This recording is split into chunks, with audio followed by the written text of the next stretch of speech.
Hello everybody and welcome back to Shan foundation. आज हम लोग हिस्ट्री का chapter the first world war के बारे में पढ़ेंगे। काफ़ी इंपॉर्टेंट चैप्टर है बोर्ड्स के पर्सपेक्टिव से भी और साथ ही साथ आपके आगे आने वाले कॉम्पिटिटिव एग्जाम्स के पर्सपेक्टिव से भी।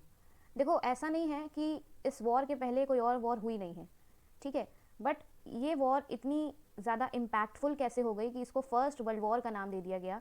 और आखिर ऐसे कौन कौन से इवेंट्स हुए थे इस वॉर में कि इसको वन ऑफ द मोस्ट, आप लोग कह सकते हो, डेंजरस वॉर माना जाता था। ठीक है, 1914 से लेके 1918 तक ये वॉर चली, 4 साल तक ये वॉर चली थी और इसमें बहुत सी डेथ हुई, बहुत से लॉसेस हुए कंट्रीज़ को, और सारी कंट्रीज़ को जो जो इन्वॉल्व थी इसमें सबको अलग अलग कॉन्सिक्वेंसेस फेस करने पड़े। ठीक है, यूरोप की वॉर थी ये, जो कि 1914 में स्टार्ट हुई थी, बट इवेंचुअली ये शिफ्ट होके एशिया में भी आ गई थी और इंडिया भी इसमें समहाउ इन्वॉल्व हो गया था। अब वो कैसे इन्वॉल्व हुआ था, उसकी क्या पोजीशन थी, हम लोग इस चैप्टर में अभी समझेंगे। इस चैप्टर में जो मेन हम लोग को चीज़ें पढ़नी है आपके 10th के सिलेबस के हिसाब से, वो हम लोग को कॉजेज़ के बारे में पढ़ना है, जिसमें 4 मेन कॉजेज़ आते हैं। ठीक है, आप लोग इसको ऐसे भी समझ सकते हो, MAIN, 4 main causes. M stands for military, A stand for allies, I stands for imperialism and N stands for nationalism. ये 4 कॉजेज़ के बारे में हम लोग को इस चैप्टर में पढ़ना है, जिसमें पहला है nationalism and imperialism, second is armament race, जिसमें मिलिट्री आपका इंक्लूड रहेगा।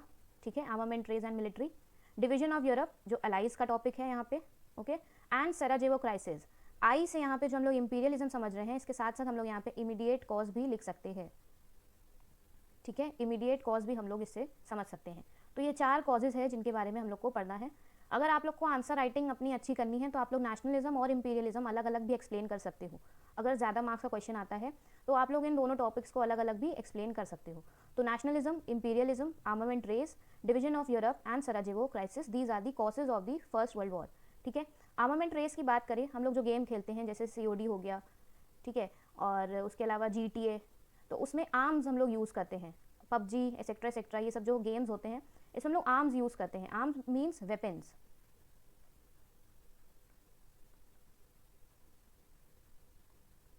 ठीक है, आर्म्स का मतलब यहाँ पे हो गया वेपन्स। ठीक, तो जैसे हम लोग फर्स्ट इमेज अगर यहाँ पे ध्यान दें तो ये डिवीजन ऑफ पावर को एक्सप्लेन कर रही है। ये हमारा, आप समझ सकते हो कि ये यूरोप है, ठीक है, और इसको सारी कंट्रीज़ के लीडर्स आपस में डिवाइड कर रहे हैं अकॉर्डिंग टू देयर ग्रीड। ठीक है, उन लोग को लालच था कि उनके पास ज़्यादा प्रोविंस होना चाहिए। सेकेंड इमेज से हम लोग समझ सकते हैं कि यहाँ पे आर्मामेंट रेस किस तरीके से बढ़ रही थी, यानी लोगों में कंपटीशन बढ़ रहा था कि किसके पास ज़्यादा आर्म्स होने चाहिए, वेपन्स होनी चाहिए। ठीक है, थर्ड इमेज यहाँ पे दिखाती है सराजेवो क्राइसिस को, जो कि बहुत इंपॉर्टेंट टॉपिक है। Sarajevo crisis is related to the assassination of the prince, ठीक है, और उनकी वाइफ, उनके असैसिनेशन से रिलेटेड है, उनके मर्डर से रिलेटेड है। ट्रीटी ऑफ पीस यानी ट्रीटी ऑफ वर्साइल आप लोग बोल सकते हो, और लीग ऑफ नेशंस। ये टॉपिक्स हम लोग के इस चैप्टर में बहुत इंपॉर्टेंट टॉपिक्स हैं। ठीक है, ट्रीटी ऑफ वर्साइल्स की बात करें और टेरिटोरियल रीअरेंजमेंट्स की बात करें तो इन दोनों टॉपिक में बहुत सिमिलैरिटीज़ हैं, क्योंकि ये जो ट्रीटी ऑफ वर्साइल्स थी, ठीक है, ये जो ट्रीटी ऑफ वर्साइल्स थी इसी में टेरिटोरियल रीअरेंजमेंट्स इंक्लूड हैं, क्योंकि इसी में बताया गया है कि कौन सी कंट्री को कितने प्रोविंस मिलेंगे। ये ट्रीटी ऑफ पीस इसका दूसरा नाम है, इसी में ये चीज़ एक्सप्लेन होती है, जो भी हम लोग आगे जब डिटेल में पढ़ेंगे तो अच्छे से समझेंगे। Formation of league of Nations बहुत इंपॉर्टेंट टॉपिक है, not only in the first world war but also in the second world war. और आपका जो अभी नेक्स्ट चैप्टर आएगा राइज ऑफ डिक्टेटरशिप, उसमें भी लीग ऑफ नेशंस और ट्रीटी ऑफ वर्साइल का काफ़ी इंपॉर्टेंट रोल है। AIIMS and objective of league of nation भी बहुत इंपॉर्टेंट है, क्योंकि इसी से समझ में आएगा कि आखिर सेकेंड वर्ल्ड वॉर क्यों हुई थी। और लीग ऑफ नेशंस एक ऐसा टॉपिक है जिसमें ये समझ में आएगा आप लोगों को कि जितनी भी कंट्रीज़ इन्वॉल्व थी वो आखिर सेकेंड वर्ल्ड वॉर को रोक क्यों नहीं पाई थी। ठीक है, तो ये एम्स एंड ऑब्जेक्टिव्स में आएगा। तो इन सब टॉपिक्स के बारे में हम लोग को इस चैप्टर में पढ़ना है, जो कि काफ़ी इंपॉर्टेंट टॉपिक्स हैं। Nationalism and imperialism, armament race, division of Europe, Sarajevo crisis, Treaty of Versailles, territorial rearrangement and formation of League of Nations and aims and objectives of League of Nations, ये सारे topics पढ़ने हैं। ये world war का ही map है, 1914 का ये map है, जिसमें अलाइड पावर्स, सेंट्रल पावर्स और न्यूट्रल कंट्रीज़ को मार्क किया गया है। ये आपके सामने है, ठीक है, अभी इसको भी अच्छे से हम लोग समझेंगे। चलो चैप्टर की शुरुआत करते हैं। सबसे पहले ये जान लेते हैं कि आखिर वर्ल्ड वॉर 1 शुरू कब हुई थी। तो ये स्टार्ट हुई थी 28 जुलाई को 1914 में। ईयर याद है, डेट भी आप लोग अच्छे से याद कर लीजिए। 28 जुलाई 1914 को वर्ल्ड वॉर 1 स्टार्ट हुई थी। इट लास्टेड टिल 11 नवंबर 1918। ठीक है, 11 नवंबर तक ये वॉर चली थी 1918, 4 साल तक, ये याद रखिएगा। ठीक, किनके बीच में ये लड़ाई हुई थी? Allied powers and central powers. देखो, अब अलाइड पावर्स और सेंट्रल पावर्स को समझने का तरीका ये देख लेते हैं। सेंट्रल पावर यानी जो कंट्रीज सेंटर में है मैप के। ठीक है, जब भी वर्ल्ड वॉर की बात होगी यही मैप आपके सामने आएगा, और यहाँ पे जो भी कंट्रीज सेंटर में है वो आपकी सेंट्रल पावर्स हैं। इसमें कौन कौन है? जर्मन एम्पायर यानी जर्मनी, ऑस्ट्रिया एंड हंगरी भी इसमें इन्वॉल्व है। तो ये मेन 2 पावर्स हैं जो कि सेंट्रल पावर्स हैं। उसके अलावा ऑटोमन एम्पायर भी है, बट इसका इतना सिग्निफिकेंट रोल नहीं रहा है जितना जर्मनी और ऑस्ट्रिया हंगरी का रहा है। ठीक है, तो ये 2 सेंट्रल पावर्स आप लोग को अच्छे से याद करना है। फिर से रिपीट करते हैं एक बार, जो पावर सेंटर में है वो सेंट्रल पावर्स हैं। ठीक है, अब इसके बाद एलाइड पावर्स भी देख लेते हैं।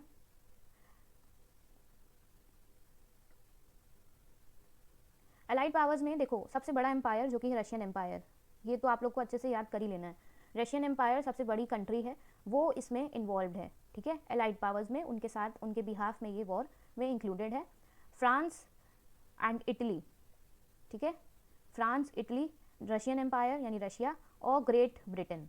देखो, एक जब भी देखो ग्रेट ब्रिटेन इन्वॉल्व हुआ है किसी भी वॉर में किसी कंट्री के साथ, उसने पूरा का पूरा गेम टर्न कर दिया है। ठीक है, इंडिया पे भी जब ब्रिटेन ने अपनी कॉलोनी इस्टेब्लिश करनी शुरू करी थी तो उन्होंने स्ट्रैटेजीज यहाँ पे लगाई थी। ठीक है, उन्होंने पहले समझा था कि इंडिया आखिर में है कैसा, है ना, इंडिया के लोग कैसे हैं, तब उन्होंने यहाँ पे रूल करना शुरू किया था। उन्होंने वॉर नहीं की थी यहाँ पे, उन्होंने पहले लोगों से बात करनी शुरू करी थी, उनको इन्फ्लुएंस किया था, उसके बाद उन्होंने यहाँ पे परमिशन ली थी ट्रेड का, तब उन्होंने यहाँ पे रूल करना स्टार्ट किया था।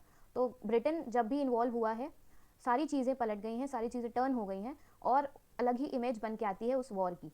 ठीक है, तो यहाँ पे एलाइड पावर्स हैं, सेंट्रल पावर्स हैं, न्यूट्रल पावर्स हैं। सेंट्रल पावर्स फिर से समझ लेते हैं। जो पावर सेंटर में है दैट इज सेंट्रल पावर्स यानी जर्मनी और ऑस्ट्रिया हंगरी जो कि मेन है, और उनके अलावा अलाइड पावर्स में ब्रिटिश आता है, ब्रिटेन एम्पायर आता है, फ्रांस आता है, रशियन एम्पायर आता है, और साथ में इटली भी आता है। ठीक है, आगे देख लेते हैं हम। Fought between allied powers Britain, France, Russia and central powers Germany, Austria Hungary and their allies. यानी अलाइज का मतलब यहाँ पे क्या हुआ, जो छोटी छोटी कॉलोनीज बनी हुई थी बाकी जगह पे, जर्मनी की या फिर ऑस्ट्रिया हंगरी की, उनको भी इंक्लूड कर लिया गया था वॉर्स में, तो वो भी अलाइज हो गई।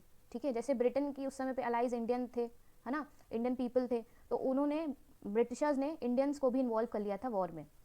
Fought in different areas known as fronts. ठीक है, ये भी इंपॉर्टेंट पॉइंट है, MCQs में आ सकता है ये वाला point. fought in different areas known as fronts, western fronts between Germany and northern France। Map से समझेंगे इसको भी।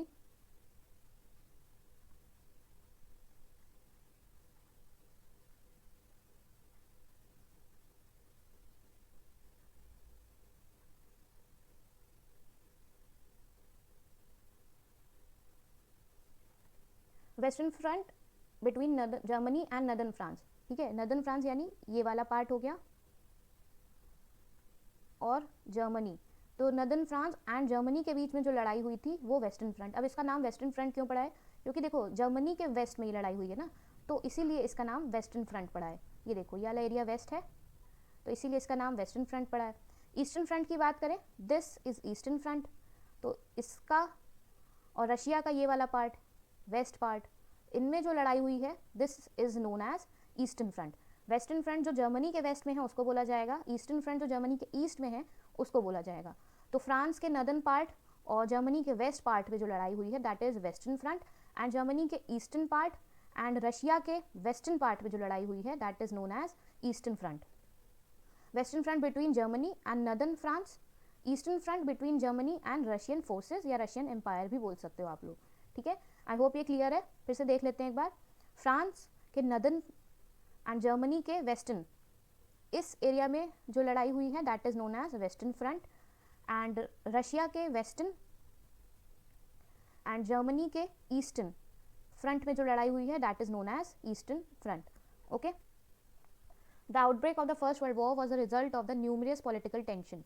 पॉलिटिकल टेंशन का मतलब यहाँ पे क्या हो गया, जितनी भी कंट्रीज थी उन सबको ही आपस में एनिमिटी आ गई थी और उन सबको ही अपनी अपनी टेरिटरी को एक्सपैंड करना था as much as they can, उनको अपनी टेरिटरी को एक्सपैंड करना था। अब उसके बाद it was one of the deadliest conflict in the world. देखो ऐसा नहीं है कि इसके पहले कोई और वॉर हुई नहीं है। इसको डेडलीस्ट क्यों बोला जा रहा है? क्योंकि इसमें काफ़ी ज़्यादा इनोवेशंस हुए हैं, जैसे मशीन गन्स हो गई, ठीक है, उसके अलावा कैनन्स का यूज़ यहाँ पे काफ़ी हुआ है, और लोगों ने अपनी टेरिटरी एक्सपैंड करने के चक्कर में नेवल्स को भी काफ़ी इंक्रीज़ किया, नेवल आर्मी को इंक्रीज़ किया है, जिसकी वजह से a large amount of people died, ठीक है। This war was fought not only by soldiers but also by civilians.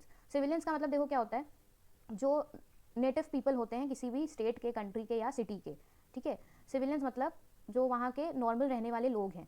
तो ये वॉर बस सोल्जर्स ने नहीं लड़ी थी, बट उसमें अब धीरे धीरे सिविलियंस भी इन्वॉल्व हो रहे थे। ओके, तो इवेंचुअली ये हुआ कि सिविलियंस को भी फोर्सफुली आर्मी में एडमिट करा गया था। Initially the war began in Europe but soon it spread to Asia and Africa. जो हम लोग डिस्कस कर रहे थे चैप्टर की बिगनिंग में कि ये यूरोप की वॉर थी, but eventually it spread over Asia and then Africa, क्योंकि यहाँ पे कॉलोनीज थी इन कंट्रीज़ की, जैसे अलाइड पावर्स की कुछ कंट्रीज़ की यहाँ पे कॉलोनीज थी, इंडिया में भी थी ना ब्रिटेन की, तो इसी तरह रशिया की कॉलोनीज थी अलग कॉन्टिनेंट्स में, जैसे एशिया में, यूरोप में, जर्मनी की भी अलग अलग कंट्रीज़ में कॉलोनीज थी। तो इस वजह से जो ये वॉर थी जो बस यूरोप तक रहनी थी, वो अब एशिया और अफ्रीका में भी आ गई थी।